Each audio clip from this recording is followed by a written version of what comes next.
ಸನಾಮನಿ ಸೀಮಾ ಸಂಸ್ಕೃತ ಸನಾಮನಿ ಸೀಮಾ ಜಗದ ವಿರಾಮ ಸುಜನ ಪ್ರೇಮ ರಾಮ. ಈ ಸಭೆಗೆ ಎಲ್ಲ ಧಾನ್ಯಗಳನ್ನು ಬರುವಂತೆ ಹೇಳಿ. ಎಲ್ಲ ಧಾನ್ಯಗಳು ಸಭೆಗೆ ಬರಲಿ.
ಲೋಕದಲ್ಲಿ ಬಡಬೋದಂದು ಬುಧರು ಜರಿದು ನಿರಾಕರಿಸಲು ನೀ ಶೂದ್ರಾನ್ನವಾದೆಯಲ್ಲ.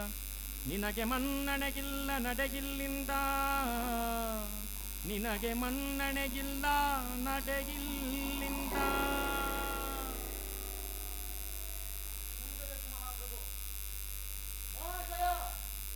ಹೆಲುವಿಲ್ಲದ ನಾಡಿಗೆ ಬಂದಂತೆ ಹೆಲಿಬಿಡಬೇಡ. ಸಭೆಯಲ್ಲಿ ಕುಳಿತವರನ್ನು ಅವಮಾನಿಸುವುದು ಉತ್ತರವಲ್ಲ. ನನ್ನನ್ನಿಲ್ಲಿ ಕರೆದವನು ನೀನಲ್ಲ, ಹೋಗೆನ್ನುವ ಅಧಿಕಾರವೂ ನಿನಗಿಲ್ಲ. ಏನು ಮಾತಿದ್ದರ ಶೂದ್ರನ್ನ ಮನುಷ್ಯರು ಮಾತ್ರ ಜಾತಿ ಅಂತ ಹೇಳೋದನ್ನು ಕೇಳಿದ್ದೆ. ನಿನಗೂ ಜಾತಿ ಭೂತ ಬಳಿಯಿದೆ. ದೋಷ ನಿನ್ನದಲ್ಲ, ಸಹವಾಸದ್ದು. ನಾನು ಶೂದ್ರನಾದರೆ ಕ್ಷತ್ರಿಯರನ್ನ ಯಾವುದು, ವೈಶ್ಯರನ್ನ ಯಾವುದು ಹೇಳುವೆಯಾ? ಇರುವ ಪ್ರಶ್ನೆಗೆ ಉತ್ತರವಲ್ಲ. ಈ ಲೋಕದಲ್ಲಿ ಇಂಥ ಜಾತಿಯವರು ಇಂಥ ಅನ್ನವನ್ನೇ ಉಣಬೇಕೆಂಬ ನೀತಿ ಇದ್ರೆ ಜಾತಿ ಆಹಾರಕ್ಕೂ ಕಂಡು ತರವಲ್ಲ.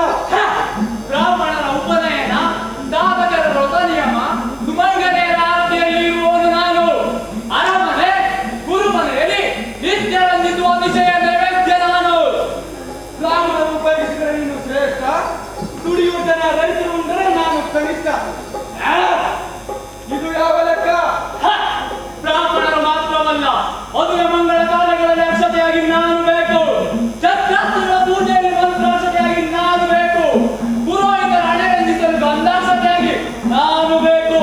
ರಾಜರಿಗೂ ನಾನು ಬೇಕು, ರೈತರಿಗೂ ನಾನು ಬೇಕು.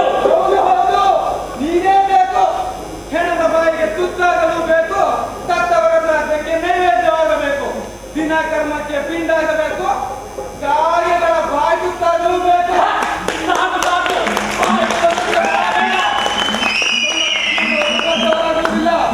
ಈ ಭೂಮಿಯ ಮೇಲೆ ಹುಟ್ಟಿದ ಪ್ರತಿ ಜೀವಿಗೂ ಅಸ್ತಿತ್ವವಿದೆ. ಅದನ್ನ ಗೌರವಿಸುವುದು ನಿಸರ್ಗ ಧರ್ಮ. ಇದನ್ನ ಬಿಟ್ಟು ಮನುಷ್ಯರು ಮಾಡೋರೆಂದು ಸಣ್ಣಗಳು ಭೇದ ಭಾವ ಮಾಡುತ್ತೆ. ಚತುರ ಮಾತುಗಳನ್ನು ಆಡಿದರೆ ದೊಡ್ಡವನಾಗುವೆನೆಂದು ತಿಳಿದೆಯಾ? ಇಲ್ಲ, ಬರೀ ಮಾತಿನಿಂದ ಬದುಕಿಗೆ ಗೌರವವಿಲ್ಲ, ಕೃತಿ ಬೇಕು. ನನ್ನನ್ನು ರೊಟ್ಟಿ ಮಾಡಿ ತಿಂದವರ ಕೇಳು, ಅಂಬಲಿ ಮಾಡಿ ಕುಡಿ